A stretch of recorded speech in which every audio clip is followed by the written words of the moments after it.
नमस्ते बच्चों। पिछली वीडियो में हमने प्रबंध की 12 विशेषताओं का अध्ययन कर लिया था। आज हम पेज नंबर 4 पर 13 विशेषता का अध्ययन करेंगे। 13 विशेषता है, प्रबंधक अपने संसाधनों का प्रभावी उत्पादकता पर ध्यान रखता है। देखिए, प्रबंधक का कार्य क्या है? अपने संसाधनों का प्रभावी उत्पादक यानी जो उत्पादन कर रहे हैं वो उचित प्रकार से अच्छा उत्पादन मिले, कम लागत पर मिले और अधिक से अधिक हमें लाभ मिले। तो प्रबंधक का कार्य यही है कि संसाधनों को उचित प्रकार से उपयोग में लावे ताकि कम लागत पर अधिक हमें उत्पादन और अधिक लाभ मिल सके। ठीक है। फिर है, प्रबंध एक सार्वभौमिक क्रिया है। पहले तो सार्वभौमिक का अर्थ समझिए। सार्वभौमिक का अर्थ है सभी जगह समान रूप से। सार्वभौमिक सभी जगह, प्रबंध एक सार्वभौमिक क्रिया है यानी सभी जगह समान रूप से लागू होती है। यह एक छोटे बड़े धार्मिक, राजनीतिक, सैनिक, सामाजिक, व्यावसायिक आदि संगठनों में की जाने वाली क्रिया है। देखिए, प्रबंध क्या है?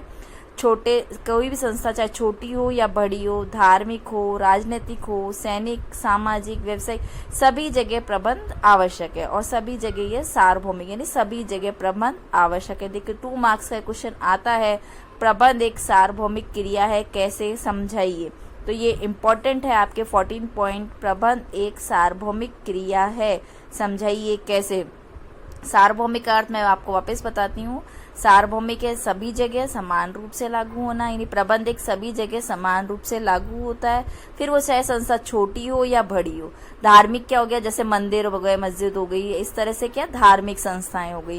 राजनीतिक संस्थाएं हो गई, सैनिक प्रबंध हो गया जैसे सैनिक सेना में, सामाजिक हमारे समाज में, व्यवसाय में। देखिए, आज मैं आपसे कहती हूँ कि आपको कल सुबह स्कूल जाना है। स्कूल आने के लिए अब आप आज एक दिन पहले क्या तैयारी करोगे? कल मैडम क्या क्या पढ़ाएंगी वो आप अपने कॉपी किताब लेके आओगे, अपनी ड्रेस को प्रेस करोगे, सुबह उठने के लिए अलार्म लगाओगे। तो क्या ये आप एक प्रबंध कर रहे हो, एक मैनेज कर रहे हो एक छोटे स्तर पर यानी आपके स्तर पर, कि आपको सुबह ये कार्य सुचारू स्कूल जाने के लिए आप टाइम से पहुंच सको यानी आपका कार्य सही तरह से हो जाए। तो उसके लिए आप पहले से क्या कार्य कर रहे हो, ठीक है, यही प्रबंध है। अब आप आपके घर में देखिए, आपके घर में क्या है? मम्मी प्रबंध करके रखती। कैसे?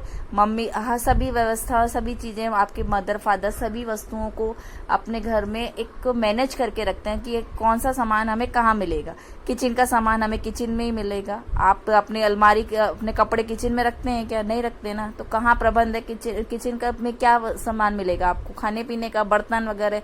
तो ये एक प्रबंध है। एक छोटे स्तर पर मैं आपको एक छोटा सा एग्जाम्पल देके समझा रही हूँ। ये आपको ये जो आप डेली लाइफ में देखते हैं, जैसे मैंने आपके घर का बताया कि आपके कमरे में आपको क्या सामान मिलेगा, किचन में आपको क्या सामान मिलेगा, ड्राइंग रूम में क्या सामान मिलेगा। तो ये सब क्या है? एक प्रबंध है कि आपके सभी तरह का प्रबंध यानी आपको यदि कार्य को सही तरीके से करना है तो एक प्रबंध करके रखना पड़ेगा। अब ये एक सार्वभौमिक क्रिया आपको समझ में आ गया होगा।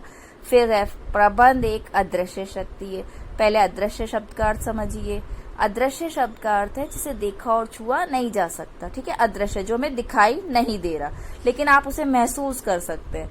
प्रबंध एक अदृश्य शक्ति है, इसे देखा व छुआ नहीं जा सकता। देखिए, मैं बता रही हूँ, ये वेरी इंपॉर्टेंट क्वेश्चन है। प्रबंध एक अदृश्य शक्ति है, ये क्वेश्चन भी बहुत बार एग्जाम में आया हुआ है। प्रबंध एक अदृश्य शक्ति है, कैसे समझाइए। तो पहले आप इसका अर्थ बताएंगे कि इसे देखा और छुआ नहीं जा सकता, किंतु इसके प्रयास का परिणामों के आधार पर इसकी उपस्थिति का स्वतः अनुमान हो जाता है। देखिए, एक प्रयास किया किसी, कहीं पे प्रबंध का प्रयास कैसे किया, कहीं पर भी यदि कार्य अच्छी तरह से चल रहा है तो यानी वहाँ जो प्रबंध है वो अच्छी तरह से है। ठीक है, यही बात सब है। प्रबंध का प्रयासों के परिणाम के आधार पर इसकी उपस्थिति का स्वतः ही अनुमान हो जाता है। जब संस्था में सभी कार्य सुचारू रूप से होते हैं, देखिए कोई संस्था है, वहाँ कार्य भी अच्छी तरह से चल रहा है, कर्मचारी भी संतुष्ट हैं, संस्था में एक अच्छा वातावरण मिला हुआ है, तो ये प्रबंध की शक्ति की उपस्थिति का सहज अनुमान हो जाता है कि प्रबंध की यानी इसका मतलब आप क्या समझेंगे?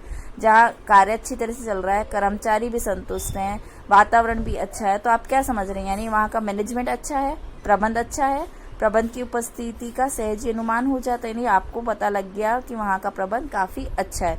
और वहीं एक आप दूसरी संस्था में जाते हैं, जहाँ ना तो कार्य अच्छी तरह से चल रहा है, कर्मचारी भी संतुष्ट नहीं है, आए दिन कर्मचारी हड़ताल करते रहते हैं, आए दिन वहाँ प्रबंधकों और कर्मचारियों के बीच में झगड़े होते रहते हैं। तो वो फर्म क्या है, वो प्रबंधक वहाँ का कैसा है, यानी प्रबंधक वहाँ का अच्छा नहीं है। अब आपको डिफरेंस समझ में आ गया होगा। प्रबंध एक अदृश्य शक्ति है, उस शक्ति की उपस्थिति का अनुमान लगाना सहज ही अनुमान हो जाता है। कभी कभी इस अदृश्य शक्ति का भान उसकी अनुपस्थिति में तभी होता है जब संस्था असफलता की ओर जाने लगती है। देखिए, संस्था की असफलता किस पर डिपेंड है, प्रबंधक पर। यदि प्रबंधक अच्छी तरह से कार्य नहीं कर रहे, बार बार मैंने आपको बताया, जैसे कर्मचारी असंतुष्ट है, लड़ाई झगड़े कर रहे हैं, तो वो संस्था क्या सफल हो पाएगी? नहीं, तो वो संस्था असफलता की ओर जाने लगेगी। तो ये है प्रबंध की अदृश्य शक्ति।